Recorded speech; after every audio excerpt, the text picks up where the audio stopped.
CTV के खास कार्यक्रम सुबह सवेरे में आपसे रूबरू हो रहे जनसंघ के जमाने के वरिष्ठ नेता करण सिंह परमार। करण सिंह परमार एक ऐसा नाम है जो संगठन के लिए समर्पित रहा, लेकिन जब भी सत्ता आई तो उनकी उपेक्षा की गई। आखिर क्यों की गई उनकी उपेक्षा और क्या रहे कारण, देखिए सीटीवी का खास कार्यक्रम सुबह सवेरे।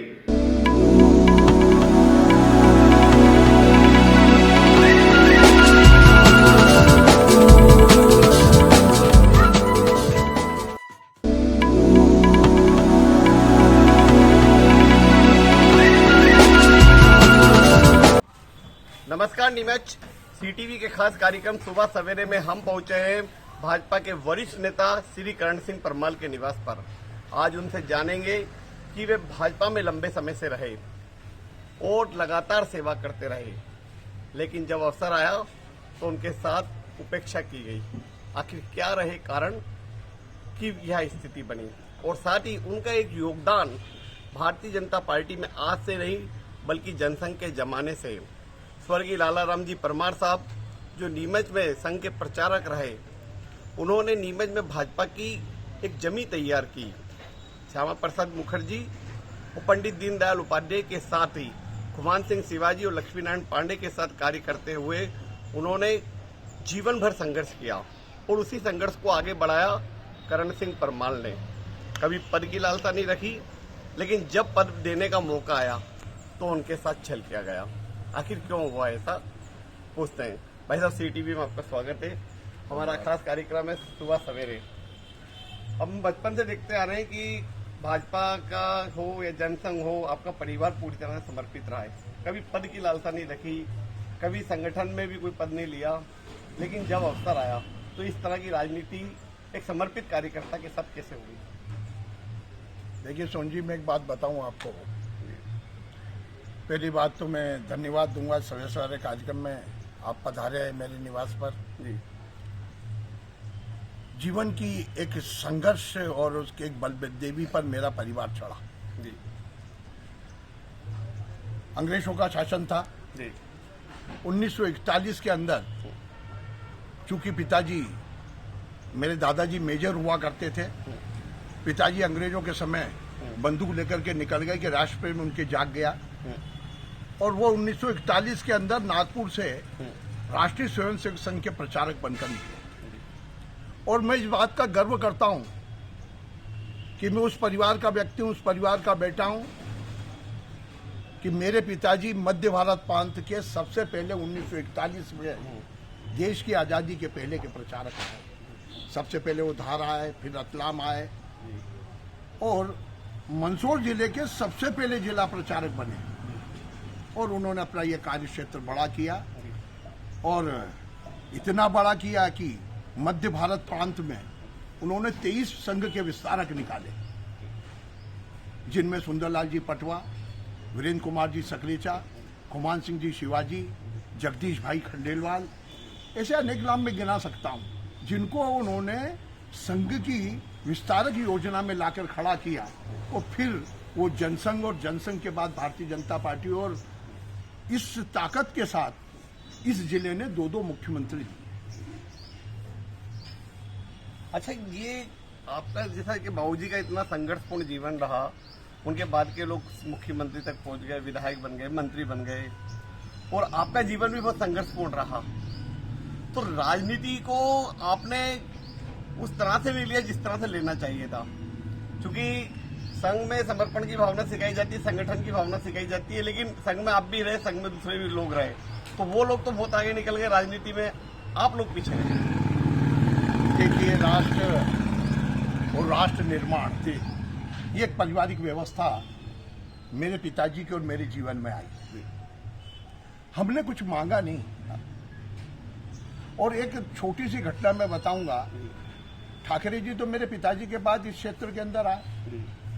जब ठाकरे जी भारतीय जनता पार्टी के राष्ट्रीय अध्यक्ष हुआ करते थे, तब मेरे कुछ मित्रों ने कहा, जब माननीय शिवाजी विधायक थे, तब मुझसे कहा गया, मित्रों ने पिताजी से कहो कि आपको विधायक के लिए वो ठाकरे जी से बोल दें और आपको विधानसभा का टिकट मिल जाए।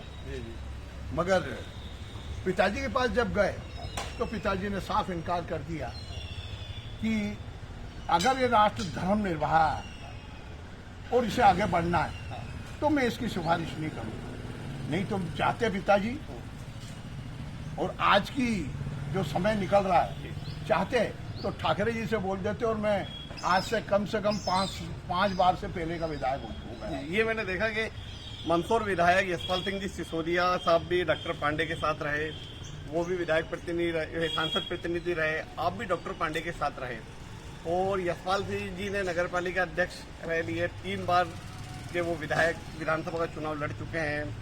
लेकिन सांसद पांडे जी जैसे कद्दावर नेता के साथ रहने के बावजूद भी आपने राजनीतिक महत्वाकांक्षा व्यक्त नहीं की, या ये कहें कि आपको उस तरह का अवसर नहीं मिला?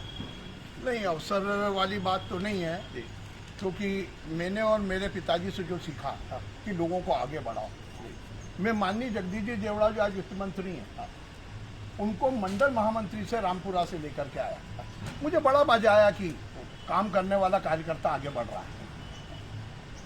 प्रहलाद बंदुआर जो आज बीच में नहीं है, ऐसे असंख्य कार्यकर्ता उस अविभाजित मंदसौर जिले में निकाले, और इसलिए निकाले कि ये लोग काम करें। मेरे को तो जो कुछ मिलना है इनको मिला तो मुझे लगेगा कि मैं बन गया, और इसलिए मैं उनको आगे बढ़ाता रहा। इस बार देखा कि कम से कम आपको भाजपा और संघ में करीब 40-50 साल हो गए, और एक अवसर ऐसा आया कि नगर पालिका के चुनाव हुए, आपके घर से भाभी जी चुनाव लड़ी, और यह तय माना जा रहा था कि नगर पालिका अध्यक्ष वही बनेंगी। लेकिन इन वक्त में ऐसी आपके साथ राजनीति होगी, ये किसी ने कल्पना नहीं की थी। भाई जो कुछ है वो सोन जी आपकी नज़रों में है, और जो कुछ हुआ वो भी आपकी नज़रों में है। अब मैं इस चीज़ को दोहराऊं वो भी ठीक नहीं, मगर पार्टी का जो निर्णय है वो मैंने शिरोधार्य भी किया है। अब वो दीनदयाल जी का महामंत्र है चरेवेती चरेवेती, तो उस दृष्टि से मैं चल रहा हूँ, और जहाँ भी पार्टी अवसर और आगे मौका देगी, ऐसा तो है नहीं, क्योंकि मैंने पार्टी से कुछ मिला नहीं। अगर आप मेरे घर से बनी है तो वो भी एक पार्टी की कार्यकर्ता है, पार्टी के परिवार से निकल करके आई है, वो बनी है। और कहा जाता है कि मेहनत कर जब दुनिया से अपना हिस्सा मांगेंगे, अब खेत नहीं खलियान नहीं, हम सारी दुनिया मांगेंगे। अच्छा, दूसरा ये है कि नगर पालिका अध्यक्ष किया गया, लेकिन उपाध्यक्ष पद पर भी शायद उन लोगों को जो आपके विरोधी वो सहन नहीं कर पा रहे हैं। कार्यालय मिलने में लेट लतीफी हुई, दूसरी चीज के अधिकार क्षेत्र भी बहुत सीमित कर रहे हैं। इन तमाम मुद्दों पे क्या कहना चाहिए? देखिए, मैं इस चीज को नहीं मानता सोन जी कि वो अधिकार क्षेत्र कम करेंगे नहीं करेंगे। मेरा कार्य है करना, क्योंकि मुझे ऐसा लगा कि वहां पर बैठने से इस नीमच का विकास मैं कर सकूंगा, और मैं 40 के 40 पार्षदों को लेकर के हम चल सकेंगे। इसलिए मैंने हाँ भरी की, क्योंकि नीमच की स्थिति जो है वो आपके सामने है, और हम चाहते हैं कि अगर प्रदेश के अंदर और केंद्र में सरकार भारतीय जनता पार्टी की है, और अगर केंद्र और प्रदेश सरकार विकास के लिए अपना मुंह खोलती है, तो उसके लिए हर तरह से कार्य क्षेत्र के अंदर होना चाहिए, और उसके लिए जितना सहयोग उपाध्यक्ष के नाते मेरे घर से होगा वो मेरी श्रीमती जी करेंगी। देखिए, ऐसा कहा जाता है कि स्वाति चोपड़ा नगर पालिका अध्यक्ष तो केवल नाम मात्र हैं। उनके ससुर संतोष जी चोपड़ा भाजपा के वरिष्ठ नेता हैं, और उनका प्रॉपर्टी का बिजनेस है, जमीनों का काम है। तो कहीं ना कहीं ये माहौल बन रहा है, या पहले से बनाया हुआ है, या ऐसी संभावना व्यक्त की जा रही है कि जमीनों के खेल होंगे। लोगों में एक डर है कि सालों से हमने देखा नीमच में कोई एक कॉलोनी नहीं कटी है। मतलब आज से इसकी नंबर 34-36 को विकसित हुए करीब 25-30 साल हो गए, उसके बाद नगर पालिका की कोई कॉलोनी नहीं है। ऐसे में जमीनों के खेल को लेकर शहर में बड़ी चर्चा है कि संतोष जी आ गए हैं तो अब नीमच की जमीनों की बंदरबाट होना तय है। तो इस चीज को कैसे दूर करेंगे, क्या रहेगा मामला? ये जो आरोप और जो माहौल बना है, इसको कैसे दूर करेंगे? भाई, मैं इस चीज को नहीं मानता कि संतोष जी ऐसा खेल करेंगे। कारण क्या है कि वो मेरा पुराना मित्र है, और उसकी भी सोच नीमच के विकास की है। आज अगर स्वाति बनी है तो वो जिस तरह उस परिवार की बहू है, वो मेरे भी परिवार की बहू है, मगर नीमच में सबको साथ लेकर चलने के उद्देश्य से भाई चाहे संतोष हो, चाहे हम हो, और भारतीय जनता पार्टी का बोर्ड हो। मैंने तो यहाँ तक किया कि मैं जब वहाँ पर चेंबर के अंदर आइए पहुंचा और बैठा तो कांग्रेस के 14 पार्षद वहां पर आए, जिनका हम लोगों ने स्वागत किया। 40 में से 38 दो कारणों से नहीं आ सके, कुछ बीमार थे, बाकी 40 के 40 पार्षदों की उपस्थिति रही। उससे ऐसा लगा कि जो व्यक्ति पार्षद बन गया, चाहे वो भाजपा का हो चाहे कांग्रेस का हो, वो नीमच की विकास के लिए अग्रसर है और वो सब मिलकर के काम करेंगे। मुझे जो ऐसा लगा किया गया, लेकिन उपाध्यक्ष पद पर भी शायद उन लोगों को जो आपके विरोधी वो सहन नहीं कर पा रहे। कार्यालय मिलने में लेट लतीफी हुई, दूसरी चीज के अधिकार क्षेत्र भी बहुत सीमित कर रहे हैं। इन तमाम मुद्दों पे क्या कहना चाहिए? देखिए, मैं इस चीज को नहीं मानता सोनजी कि वो अधिकार क्षेत्र कम करेंगे नहीं करेंगे। मेरा कार्य है करना, क्योंकि मुझे ऐसा लगा कि वहां पर बैठने से इस नीमच का विकास मैं कर सकूंगा और मैं 40 के 40 पार्षदों को लेकर के हम चल सकेंगे। इसलिए मैंने हाँ भरी की, क्योंकि नीमच की स्थिति जो है वो आपके सामने है और हम चाहते हैं कि अगर प्रदेश के अंदर और केंद्र में सरकार भारतीय जनता पार्टी की है और अगर केंद्र और प्रदेश सरकार विकास के लिए अपना मुंह खोलती है तो उसके लिए हर तरह से कार्य क्षेत्र के अंदर होना चाहिए और उसके लिए जितना सहयोग उपाध्यक्ष के नाते मेरे घर से होगा वो मेरी श्रीमती जी करेंगी। देखिए, ऐसा कहा जाता है कि स्वाति चोपड़ा नगर पालिका अध्यक्ष तो केवल नाम मात्र हैं। उनके ससुर संतोष जी चोपड़ा भाजपा के वरिष्ठ नेता हैं और उनका प्रॉपर्टी का बिजनेस है, जमीनों का काम है। तो कहीं ना कहीं ये माहौल बन रहा है या पहले से बनाया हुआ है या ऐसी संभावना व्यक्त की जा रही है कि जमीनों के खेल होंगे।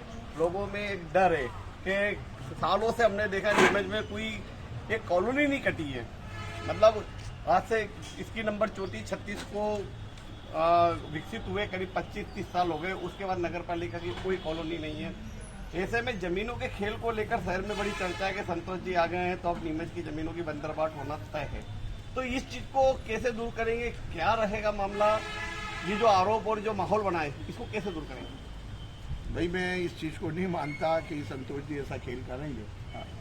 कारण क्या है कि वो मेरा पुराना मित्र है और उसकी भी सोच नीमच के विकास की है। आज अगर स्वाति बनी है तो वो जिस तरह उस परिवार की बहू है वो मेरी भी परिवार की बहू है, मगर नीमच में सबको साथ लेकर चलने के उद्देश्य से भाई चाहे संतोष हो चाहे हम हो और भारतीय जनता पार्टी का बोर्ड हो। मैंने तो यहाँ तक किया कि मैं जब वहाँ पर चेंबर के अंदर आइए पहुंचा और बैठा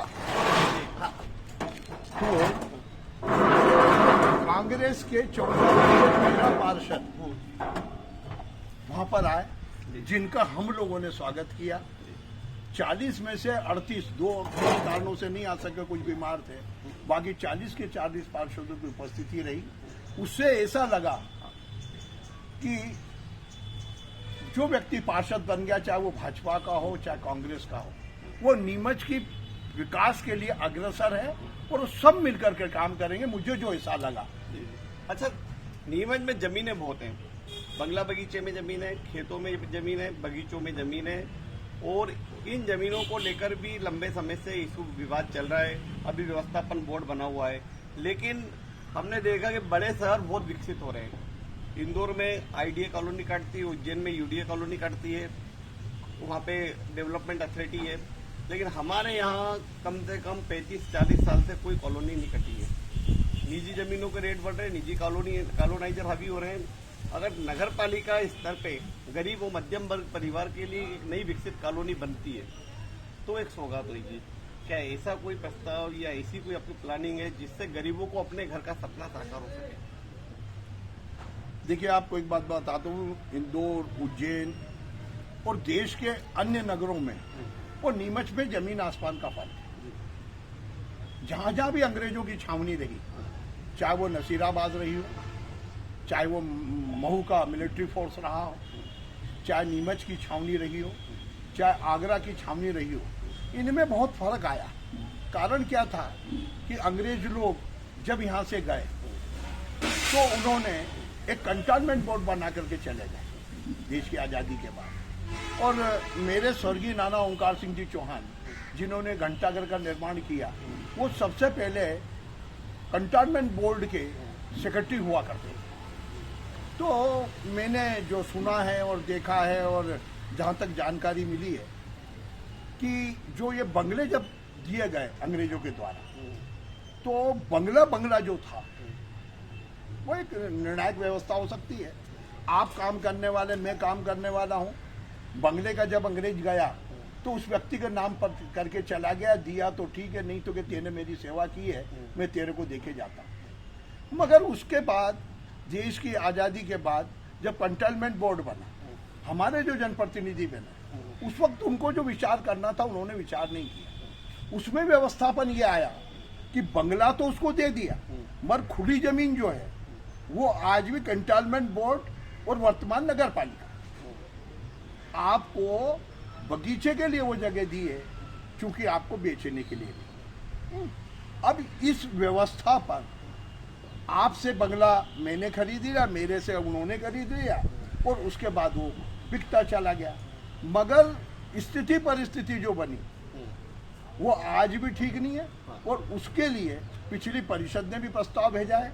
और मैं तो जिस वार्ड से पार्षद मेरे घर से जीत के आई हैं, वहाँ सबसे ज्यादा बंगले हैं। और मैंने आज ही एक पत्र लिखा है जो आने वाली पहली बैठक के अंदर मैं प्रस्ताव भेज रहा हूँ, जिसके अंदर बंगला बगीचे समस्या और उसका सरलीकरण। अभी इसको लेकर एक व्यवस्थापन बोर्ड बना हुआ है, एसडीएम की अध्यक्षता में व्यवस्थापन बोर्ड समस्या सुन रहा है। 5,000 के अंदर जितने प्लॉट है उनको रजिस्ट्री के अधिकार दे रहे, मालिकाना हक दे रहे हैं। लेकिन उससे ज्यादा जो जमीनें बंगलों में पड़ी हुई है, मैं कल ही गया तो मुझे पता चला कि वो भी गवर्नमेंट बेच रही है। वर्तमान गाइडलाइन के हिसाब से अगर वो 5,000 के बजाय किसी का 8,000 है या 10,000 पे कब्जा है या 15,000 पे कब्जा है, तो उसे भी बेचने का प्रावधान हो गया। वो गाइडलाइन के अनुसार वो जमीनें बेची जा रही हैं। जब शासन जमीन बेच रहा है नगर पालिका की, तो ऐसी स्थिति में उन जमीनों पर नई कॉलोनी क्यों नहीं विकसित करते हैं आम लोगों के लिए? देखिए, मैंने तो जहाँ तक देखा है, जहाँ जहाँ बगीचे हैं वहाँ करीब करीब बगीचों में डेवलप हुए हैं। अब एक बगीचा आप इधर का देख लो जहाँ पर अटल गृह बन गया, ऐसे अन्य जगह भी बगीचों के व्यवस्थापन लगे हैं। मगर जहाँ जहाँ पर अपने यहाँ 60 बंगले हुआ करते हैं, और 60 बंगले के अंदर आप ये बताएं कि उस 60 बंगले के कैंपस में या उसके कोर्ट के अंदर कोई जगह है क्या? वो करीब करीब बेची जा चुकी है। मगर उसका व्यवस्थापन कैसे करना, उनकी रजिस्ट्री कैसे करना, उनको मालिकाना हक कैसे दिलाना, इसके लिए अगर परिषद भारतीय जनता पार्टी की बैठी है तो कांग्रेस का सहयोग हो, भारतीय जनता पार्टी है और प्रदेश के अंदर सरकार है। मैं आज आपसे कहना चाहूँगा कि इस सत्र के अंदर हम इसकी निराकरण कर दें। नगर पालिका को चुनाव हुए लगभग 2 महीने से ज्यादा हो गए हैं, लेकिन अभी तक परिषद की एक भी बैठक नहीं हो पाई है। समझ में नहीं आ रहा परिषद की बैठक होगी या नहीं होगी। पार्षद लोगों में आक्रोश भी है कि शहर वैसे ही करीब 5 साल नहीं, सिक्का कार्यकाल खत्म हो गया, 2 साल ज्यादा हो गए और अभी तक बैठक नहीं हुई। आपने कोई पत्र लिखा है अभी? नहीं, वो सबसे प्रस्ताव मंगाया जा रहा है और चर्चा भी है कि बैठक शीघ्र होने वाली है और मुझको लगता है कि 2-4 दिन के अंदर बैठक हो जाएगी। नगर पालिका अध्यक्ष स्वाति चोपड़ा ने प्रोग्राम किया पदग्रहण समारोह। हर जगह पूरे जिले में पदग्रहण के साथ अध्यक्ष और उपाध्यक्ष सभी एक साथ पदग्रहण लगे, लेकिन यहाँ पे एकला चलो की नीति हावी रही। उस एकला चलो में कहीं ना कहीं आपकी एक बहुत बड़ी उपेक्षा की गई। आप कार्यक्रम में भी नहीं दिखे और उसे शपथ ग्रहण को पदग्रहण कराकर लोगों को समझा दिया गया। इस उपेक्षा पे क्या कहेंगे आप? नहीं सोन जी, मैं इसमें अब क्या कहूँ, ठीक है, उनकी जो व्यवस्था थी और उनको ऐसा लगा कि भाई अपन शपथ ग्रहण तो अब बाद में करेंगे, पहले अपन पदभार ग्रहण कर लें, तो हो सकता है उन्होंने तो इस तरह आपको पद देने में ये 1.5 महीने का टाइम क्यों लगा दिया? नहीं, मैं भी तो थोड़ा वो क्या कहते हैं मुहूर्त देखने नहीं, ये मामला तो बहुत बड़ा उछला था। आपको प्रभारी मंत्री और कलेक्टर को कहना पड़ा कि मैं ना, अगर मेरे को अगर केबिन देने में भी बड़ी आनाकानी हुई, मतलब केबिन तक नहीं मिल पा रहा था और आपको ये बोलना पड़ा कि मैं अगर 48 घंटे में नहीं दिया तो मैं ना धरना दूंगा। नहीं, मैं अब उसको किस ढंग से तोड़ मरोड़ के पेश किया गया मुझे नहीं मालूम। ये जरूर है कि प्रभारी मंत्री से मेरी बात हुई और प्रभारी मंत्री ने कलेक्टर से भी कहा और उन्होंने कहा और वो केबिन भी मिला और केबिन भी बड़ा अच्छा है। केबिन भी मतलब ऐसा कहा जा रहा है कि आप तल मंजिल पे केबिन मांग रहे थे, क्योंकि सारे अध्यक्ष, सीएमओ, सारे अफसर नीचे बैठते हैं। ऊपर तो मतलब बहुत इंजीनियर वगैरह बैठते हैं, पीडब्ल्यूडी वगैरह के ऑफिस है, लेकिन ज्यादा काम नीचे होता है। तो तल मंजिल पे केबिन देने के बजाय वही ऊपर ही आपको केबिन दे दिया। ऊपर नीचे जो थे अध्यक्ष का केबिन छोड़ दो, बाकी सब छोटे छोटे, उसके अंदर अगर आप 25 लोग बैठे हैं, 20 लोग बैठे हैं, वो अपना कार्य कर रहे हैं। अच्छा, बुजुर्ग व्यक्ति है, अगर वो पेंशन के लिए आएगा तो नीचे आएगा, जन्म मृत्यु प्रमाण पत्र बनाने आएगा तो नीचे बनाएगा। मुझे ये सुविधा लगी कि मैं भी कुछ जवान हूँ और मैं भी ऊपर बैठा हूँ, तो ऊपर लोग आएंगे और वो बड़ा अच्छा केबिन है और उसमें कार्यकर्ता आ रहे हैं, मैं भी, हम लोग भी बैठ रहे हैं और पार्टी का और संगठन का और परिषद का काम बहुत अच्छे चल रहा है। नगरीय निकाय में उपाध्यक्ष को पावर कम है, फाइनेंशियल पावर भी नहीं है, योजनाओं की समीक्षा जरूर कर सकते हो, जन हितैषी मुद्दे पर निर्णय ले सकते हैं, लेकिन हमेशा देखा गया है कि नगर पालिका, नगर निकायों में अध्यक्ष ही सर्वोपरि माना जाता है, उपाध्यक्ष को केवल नाम मात्र रहने दिया जाता है। क्या नाम मात्र उपाध्यक्ष रहेंगे कि कार्य से दिखाएंगे कि हम उपाध्यक्ष हैं? देखिए, कहना गलत है, बराबर की भूमिका हुआ करती है। अच्छा, इसके पहले रघुराज सिंह जी थे तो उन्होंने भी बराबरी के हिसाब से बिरलाल किलोड़िया जी को चार्ज दिया था, एक बार गुरमीत सिंह बधवा को भी चार्ज मिला। तो ये एक व्यवस्था है और फिर अध्यक्ष उपाध्यक्ष मिलकर के सारे पार्षदों के साथ काम करते हैं। मैं ऐसा नहीं मानता कि इसमें कोई वो है। अब आज अगर उपाध्यक्ष की भी वही अधिकारी सुनता है जो अध्यक्ष ही सुनता है, और फिर अनुभवों का लाभ तो कहीं ना कहीं मिलेगा।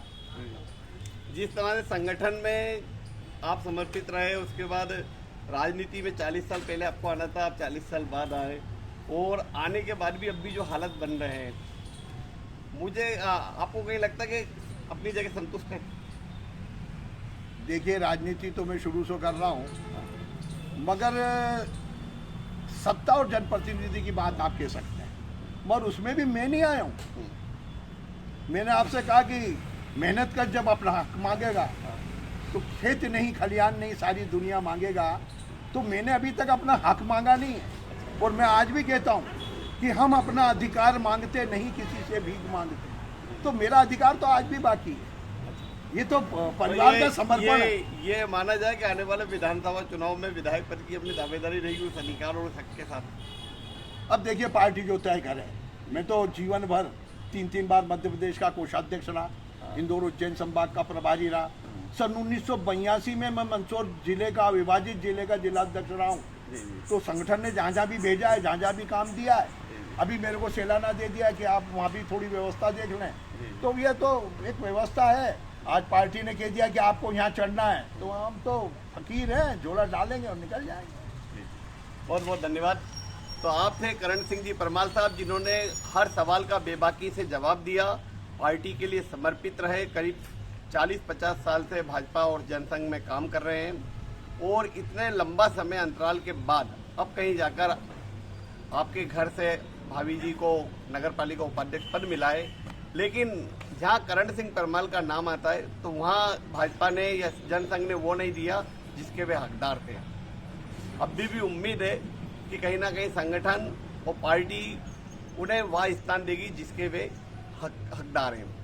सीटीवी के लिए कैमरामैन प्रथम सिंह के साथ राकेश सोन।